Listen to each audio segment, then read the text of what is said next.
Hai, Assalamualaikum. Selamat pagi, tuan-tuan dan puan-puan. Saya Megah bersama dengan tuan-tuan dan puan-puan pada pagi ini ingin berkongsi suatu rahsia tentang kehidupan. So, hari-hari kita minum air. Pagi minum air, tengah hari minum air, malam kita minum air. Dan kadang-kadang tengah tidur kita bangun pun kita dahaga dan kita minum air.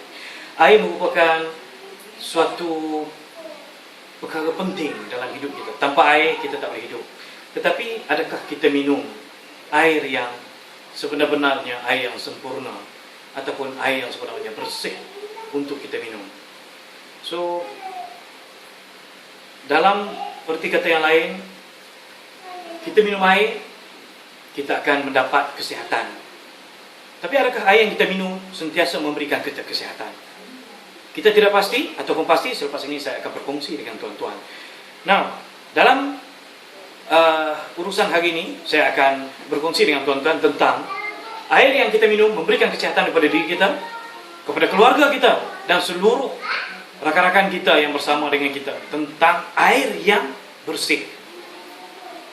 Dan dalam pada masa yang sama, apabila kita minum air yang bersih, secara tidak langsung kita akan mampu menjana pendapatan sekurang-kurangnya RM10,000 satu bulan. Okey tuan-tuan. Nah, bersama dengan saya di sini ada 3 cawan. Okey, yang terdiri daripada air pipe, cawan air pipe, air masak dan biopure. Alright. Nah, mari kita lihat. Okey. Air pipe. Okey. Apakah kesan ataupun air pipe itu sendiri kepada kehidupan kita? Air pipe.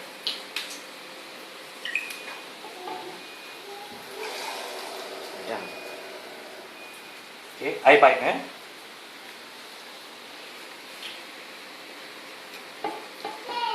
air masak. Okey. Saya ambil air yang betul, air masak.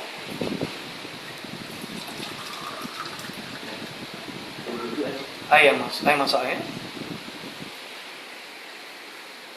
Okay.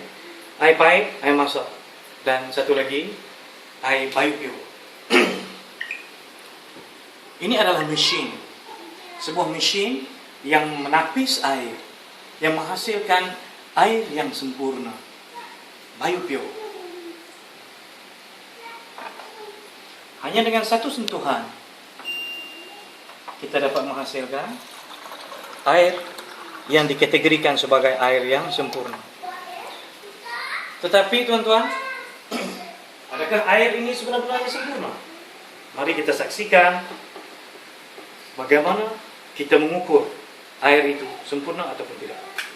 Bersama dengan saya ada satu tolok ataupun satu alat pengukur yang dinamakan TDS meter. Okey, TDS meter akan membantu kita mengukur tahap kandungan bahan asing, benda asing di dalam air, itu utamanya logam.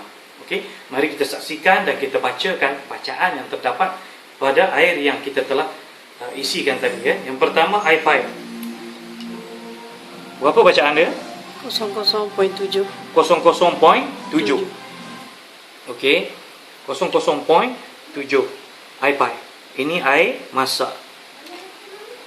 00.7. 00.7 juga. Okey. Air masak. Dan yang ketiga adalah air biopure. 00.0. 00.0. Nampak dengan jelas? 00.0. Okey. Nah. 00.0. So, apa yang membuktikan pada kita di sini? Air pipe. Bacaan 00.7. Apa itu 7? Ya. Maknanya air pipe mengandungi 00.7. Okey, ataupun 70% benda asing yang sebenarnya tidak terlihat oleh mata kasar kita. Begitu juga dengan air masak. Air masak kita telah masak, tetapi kenapa dia masih mengandungi larutan ataupun campuran bahan-bahan benda asing yang mana terdapat hampir sama dengan air pipe tadi. Dan yang ketiga, 00.0 air biopure. Jadi apa sebenarnya air biopure? Mari sama-sama kita saksikan. Nah tuan-tuan, di sini saya ada satu lagi alat untuk menguji dan mengukur dan menyaksikan kepada tuan-tuan tentang bagaimana yang saya maksudkan 00.7 tadi dan 00.0 bertindak balas terhadap larutan ataupun campuran benda asing yang terdapat di dalam air. Ini adalah mesin pengukur ataupun penghasil yang dinamakan tolok anode dan cathode mesin ini. Tuan-tuan, mari kita saksikan. Okey. Alright. Saya masukkan dua bahagian belah kiri dan dua bahagian belah kanan. Okey, lebih kurang tak ada masalah.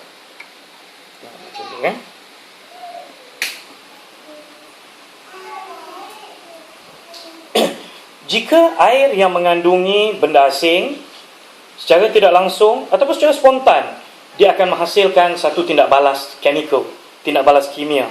Alright, tindak balas kimia ni membawa maksud anode dan katot tadi akan bertindak balas dengan air yang mempunyai benda asing, terutamanya logam. Dalam tempoh beberapa saat, kita dapati air masak yang kita minum, yang kita katakan air masak ini adalah yang bersih, tetapi bertindak balas begitu cepat menghasilkan air yang kuning seperti ini, tuan-tuan. Okey. Nah, kita saksikan pula air masak dan juga di kedudukan yang sama, ini air pipe. Saya tidak pindahkan. Okey, mari kita saksikan.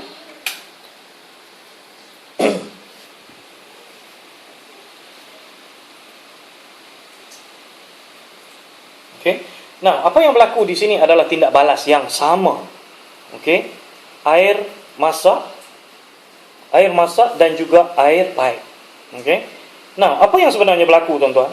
Ini adalah air yang kita minum. Ini adalah air masak yang kita minum. Dan ini adalah air pipe yang kita sentiasa gunakan untuk mencuci, membasuh.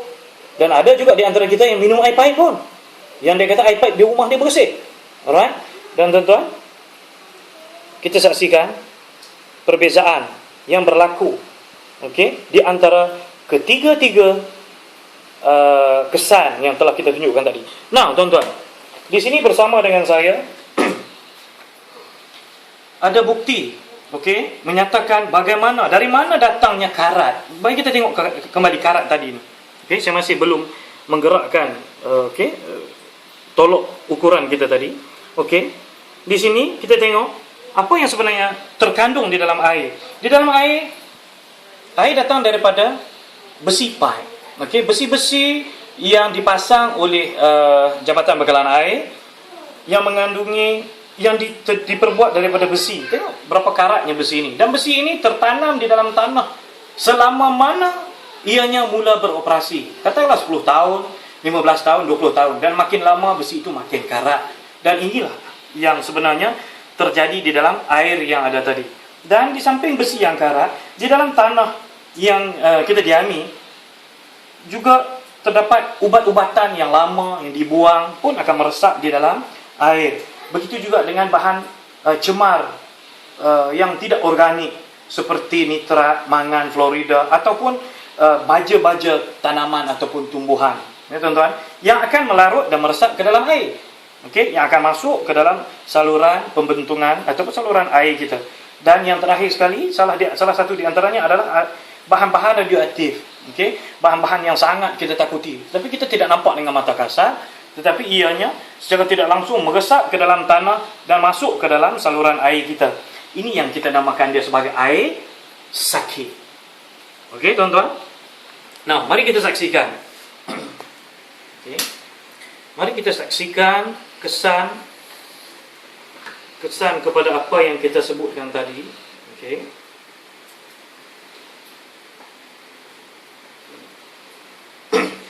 Kita nak minum air yang bersih.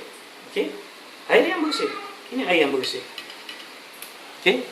Air yang tidak tercemar. Air yang sempurna. Saya melakukan uji kaji yang sama ke atas tiga-tiga cawan. Tetapi ini air apa ni? Air masak kita tadi. Tuan-tuan, air masak dan juga air pipe. Okey. Cuba kita lihat warna aja. Mari kita tengok daripada atas. Okey, tengok daripada atas. Dan kita cuba tengok daripada tepi. Dari manakah hasilnya? Bagaimanakah terhasilnya kelodak yang sangat kotor di dalam cawan-cawan ini? Tanpa menggunakan mesin ini, kita tidak dapat mengenal pasti, kerana mesin ini akan mengasingkan air kotor dan juga air bersih dan juga bahan-bahan yang tercemar, terlarut di dalam air. Jadi yang terlarut menggunakan mesin ini, dia akan melakukan proses pengasingan. Okey tuan-tuan, mari kita saksikan. Okey, ini air yang dikategorikan sebagai 000 tadi. Ada kesan tuan? Tidak nampak apa-apa kesan. Mari kita tengok lagi satu. Okey. Nampak? Kelodak dan kesan-kesan hitam, kesan-kesan hijau. Okey, dan lagi satu air pipe. Okey, saya pusing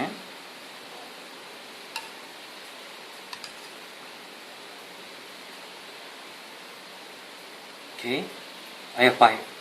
Tengok. Nampak tak kesan? Okey. Kesan yang saya sendiri tak pernah tengok macam ni. Sebab apa? Saya hanya minum air masak yang saya masak setiap hari. Tapi saya tak sangka air masak saya ada kandungan bahan-bahan yang saya tidak pernah jangka. Dan air inilah yang saya minum selama bertahun-tahun. Dan air ini tuan-tuan, hari ini kita dapat faham dan dapat pasti dan dapat tahu punca-punca penyakit di dalam tubuh badan kita. Di antara punca penyakit yang paling jelas boleh kita faham adalah penyakit buah pinggang. Penyakit buah pinggang disebabkan apa? Apabila air yang kita minum tercemar, ada mengandungi bahan-bahan kotor begini, nampak ni, berkelodak begini. Mampukah buah pinggang kita menapis air-air ataupun bahan-bahan asing yang kita minum selama bertahun-tahun? Kemungkinan buah pinggang kita tidak begitu kuat dan akan rosak. Okey, akan rosak. Okey, buah pinggang kita. Okey, bukan buah pinggang saya, buah pinggang yang orang yang sentiasa minum tanpa minum air yang bersih. Nah, lagi satu, batu karang. Kadang-kadang kita terfikir, dari manakah asal ataupun punca-punca penyakit batu karang? Ya tuan-tuan, penyakit punca batu karang. Ini adalah kesan-kesan besi, kesan-kesan karat yang ada. Tak percaya tuan-tuan, yang mana ada batu karang, pergi cek. Okey, tanya batu dia, confirm batu dia akan ada unsur-unsur warna-warna karat. Daripada mana datang warna karat? Di dalam badan kita tidak berkarat. Allah Ta'ala menciptakan kita dengan sebersih-bersihnya kejadian, sebaik-baiknya kejadian. Tetapi kita sendiri yang merosakkan diri kita. Kerana apa? Kerana air. Kerana dengan kaedah dan cara kita minum. Tuan-tuan, biopio adalah di antara penyelesaiannya. Nah, kita perlu minum air yang berasal daripada alam semula jadi. Tapi bagaimana kita nak minum air alam semula jadi? Takkan kita nak duduk di tepi bukit? Kita bukan duduk di tepi bukit. Kita duduk di taman perumahan, di bandar. Tetapi pada hari ini kita ada suatu teknologi yang dinamakan teknologi penapis air. Okey, teknologi penapis air biopio. Okey, biopio yang dikeluarkan oleh syarikat Elken, Malaysia Sdn Bhd. Tuan-tuan, jika tuan-tuan ingin mengetahui dengan lebih lanjut lagi bagaimana mesin ini mampu menjaga kesihatan kita, keluarga kita, saudara-mara kita tanpa menyebabkan kita sakit. Okey? Jadi tuan-tuan boleh berhubung dengan saya. Nombor telefon tertera di bawah. Pada hari ini saya telah menceritakan suatu peluang dan ruang untuk kita mengubah hidup kita menjadi hidup yang lebih sihat. Hari ini saya hidup dengan sihat. Walaupun saya perlu mengeluarkan sedikit belanja untuk mendapatkan mesin ini, tetapi saya tidak perlu mengubat buah pinggang saya. Buah pinggang kita, satu biji buah pinggang berapa nilai dia tuan-tuan? Berapa puluh ribu? 24,000 satu buah pinggang. Okey, kalau dua buah dah sudah dekat 50,000. Batu karang lagi, macam-macam karang lagi kita akan ada. Hanya kerana minum air. Oleh demikian tuan-tuan, bersamalah dengan saya untuk minum air sihat air bersih, air Bayu Pure. Sekian, terima kasih. Selamat malam. Assalamualaikum. Bye-bye.